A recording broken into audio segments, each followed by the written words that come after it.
Características de la raza Beefmaster. La raza Beefmaster es una raza de ganado de carne originaria de Texas, Estados Unidos. Se desarrolló en la década de 1930 a través del cruce de tres razas diferentes: el Brahman, el Hereford y el Shorthorn. La raza Beefmaster es conocida por su adaptabilidad a diferentes climas y ambientes, su alta calidad de carne y su facilidad de manejo. A continuación, se describen algunas de las características principales de la raza Beefmaster. Adaptabilidad. Los animales de la raza Beefmaster son altamente adaptables a diferentes condiciones climáticas y ambientales, debido a que se originaron en Texas, donde las condiciones climáticas pueden ser extremas. La raza ha desarrollado una alta tolerancia al calor y la humedad. Además, la raza es capaz de prosperar en diferentes tipos de pastizales y ambientes.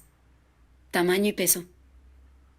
Los animales de la raza Beefmaster son grandes y pesados, con una altura promedio de 1,4 a 1,6 metros en la cruz y un peso promedio de 500 a 900 kilogramos. Esto los convierte en una excelente opción para la producción de carne de alta calidad y rentable. Alta calidad de carne. La raza Beefmaster es conocida por producir carne de alta calidad, con un sabor y textura excepcionales. La carne de la raza es marmoleada y tierna, lo que la hace muy valorada en la industria de la carne.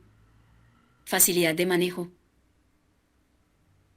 Los animales de la raza Beefmaster son conocidos por su temperamento dócil y fácil de manejar. Esto los hace una excelente opción para los ganaderos que buscan animales fáciles de manejar y con un menor riesgo de lesiones durante el manejo.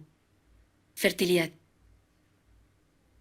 La raza Beefmaster es conocida por su alta tasa de fertilidad y capacidad para reproducirse en condiciones desfavorables. Esto la hace una excelente opción para los ganaderos que buscan una raza de ganado que pueda reproducirse de manera efectiva y rentable.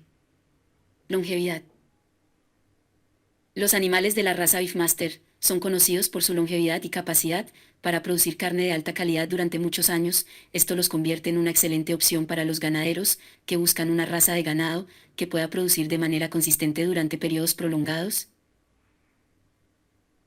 En resumen, la raza Beefmaster es una excelente opción para los ganaderos que buscan una raza de ganado de carne adaptativa, con alta calidad de carne, facilidad de manejo, alta fertilidad, longevidad y capacidad para adaptarse a diferentes climas y ambientes.